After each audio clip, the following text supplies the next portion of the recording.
The White House was asked today about what role it played in the transfer of nuclear materials from Iraq to Canada. About 550 tons of yellowcake uranium is now at the Port of Montreal. The uranium can be converted for use in energy production or in nuclear weapons. It had been at a dismantled nuclear weapons facility in Iraq. A Canadian company bought the uranium from the U.S. A State Department spokesman says Washington helped make the arrangements for a safe transfer. The Department of Defense was responsible for the safe, secure transfer of the material from Iraq to the country of the purchaser. Again, I've seen press reports that is Canada, referring to the Canadian government, whether or not that's accurate. The yellowcake uranium is set to be shipped to refineries in Ontario to produce fuel for nuclear power stations.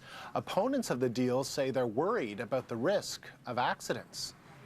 Gordon Edwards can tell us more about this stuff. He's a physicist and president of the Coalition for Nuclear Responsibility, and he's with us from Montreal. So, Gordon, how much concern should people have that yellowcake uranium was being transported in secret like this? Is there any cause for alarm? Well, I think the secrecy is a certain cause for alarm because it indicates that the Americans conceive that there is some problem, probably because of the symbolic importance of the shipment coming from Iraq as it does, the fact that there is an insurgency going on there, the fact that we have Al-Qaeda. It could be seen as a target for people who are trying to make a statement. And of course, if the yellowcake were spilled, either accidentally or deliberately, it's in the form of a very fine powder, but it's actually a radioactive heavy metal. And the fineness of the powder is almost the consistency of flour. So you know what happens when a flour sack bursts open, it goes everywhere. So it would be vulnerable to an attack for that reason or for accidental release. But other than that, it's fairly routine, as the company itself says. Cameco has pointed out that they do transport yellowcake from Saskatchewan all the time, and they have a pretty good safety record for that. What do you think, is it any cause of concern that we now know, that it's public knowledge, that this stuff, 550 tons of yellowcake uranium, is sitting at the Port of Montreal right now? If they wanted it to be transported in secret from Iraq to Canada, should we know this, that there's a lot of dangerous stuff just sitting there? Well, you know, when you talk about dangerous stuff, this stuff is like any heavy metal. If you imagine, for example, 550 tons of mercury or 550 tons of lead or cadmium, it's very similar to that. So yes, you definitely have to be very careful with this stuff. I'm concerned, however, about the symbolic importance of it. If there are people who are planning to do some mischief, they might see this as of symbolic importance, and therefore they might target it just to make a statement of some sort.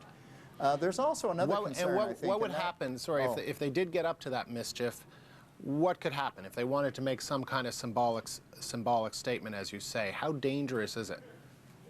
Well, it's dangerous. If you had a release of this material, it would cordon off the entire area. The ordinary responders, the firemen, the policemen, would be told to stay away, and the traffic would be stopped, and they would call in a special radiological emergency team to deal with the situation. But again, because of the nature of this material, it could disperse quite far in the period of time that it takes the emergency team to even get there. What would you say to people who think that, I don't know, material like this should just not be on the highways of the country, and with people who would be fearful that something could go wrong, whether it's an accident or some kind of attack or, as you say, some kind of mischief? Well, I think you have to put it into perspective. There are a lot of hazardous materials that are transported over our highways, and as I said, there has been an awful lot of yellowcake transported over Canadian highways in the past. We are the world's largest producer and exporter of uranium. So the very fact that we're moving yellowcake is not that exceptional. What is exceptional is that the origin, the country of origin, and the fact that there's so much of it all at one time. In the past, we have brought in uranium from Australia, from South Africa, from Namibia, in order to be processed. Now, but here's another point of interest, and that is that the plant that would process this in Port Hope has been shut down for more than a year, and it may not be starting up for some time. In fact, it may never start up again. It's called the uranium hexafluoride plant. And what they've discovered in Port Hope is that there's a lot of underground contamination, And that's led to a shutdown of the plant. They've now found that that contamination is moving underground. So it's kind of ironic that this stuff is coming into Canada at the very time when Cameco is unable to process it into uranium hexafluoride for re-export, because eventually this material will be back at the Port of Montreal on its way to, I understand Britain is one of the possibilities because they have signed a contract to supply Britain with quite a bit of uranium. Just a last question to you. How safely guarded, if you will, is yellowcake uranium as it sits in the Port of Montreal? Do you have a sense of that? I don't think that they do not have extraordinary security measures around most yellowcake shipments.